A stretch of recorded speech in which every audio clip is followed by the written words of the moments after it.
Proclamação do Evangelho de Nosso Senhor Jesus Cristo, segundo Marcos. Glória a vós, Senhor. Naquele tempo, Jesus partiu com seus discípulos para os povoados de Cesareia de Filipe. No caminho, perguntou aos discípulos: quem dizem os homens que eu sou? E eles responderam: alguns dizem que tu és João Batista, outros que és Elias, outros ainda que és um dos profetas. Então ele perguntou: e vós quem dizeis que eu sou? Pedro respondeu: tu és o Messias. Jesus proibiu-lhe severamente de falar a alguém a seu respeito. Em seguida, começou a ensiná-los, dizendo que o Filho do Homem devia sofrer muito, ser rejeitado pelos anciãos, pelos sumos sacerdotes e doutores da lei. Devia ser morto e ressuscitar depois de 3 dias. Ele dizia isso abertamente. Então Pedro tomou Jesus à parte e começou a repreendê-lo. Jesus voltou-se, olhou para seus discípulos e repreendeu a Pedro, dizendo: vai para longe de mim, Satanás. Tu não pensas como Deus, e sim como os homens. Então chamou a multidão com seus discípulos e disse: se alguém me quer seguir, renuncie a si mesmo, tome a sua cruz e me siga. Pois quem quiser salvar a sua vida vai perdê-la, mas quem perder a sua vida por causa de mim, do Evangelho, vai salvá-la. Palavra da salvação, glória a vós, Senhor. Bem, caros irmãos, hoje, nesse trecho do Evangelho, em Marcos capítulo 8, nós temos uma poderosa reflexão para esse domingo.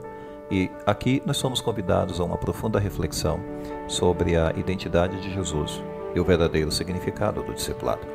Jesus, após uma série de milagres e ensinamentos, busca aprofundar a fé dos seus discípulos, conduzindo-os a uma compreensão mais clara de sua missão e do custo de segui-lo.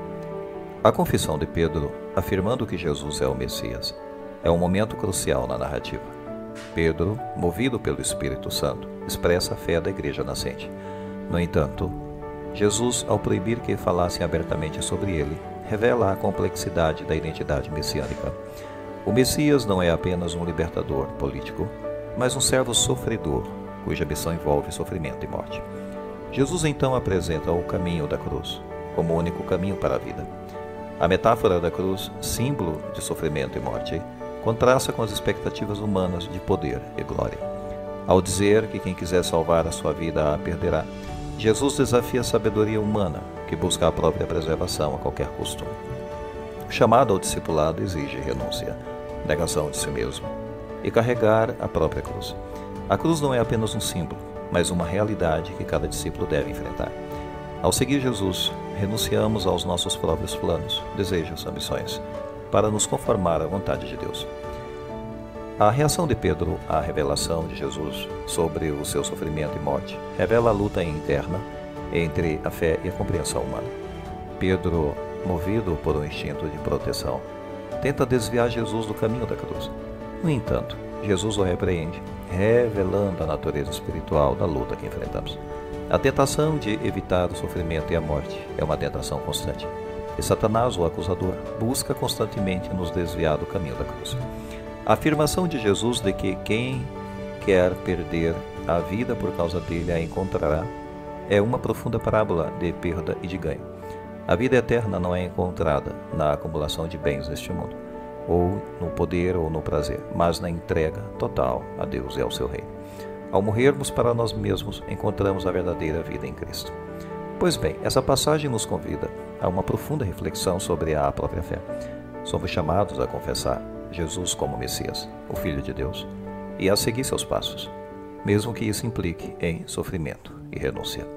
O caminho da cruz é o caminho da vida, e aqueles que perseveram encontrarão a verdadeira felicidade e a paz.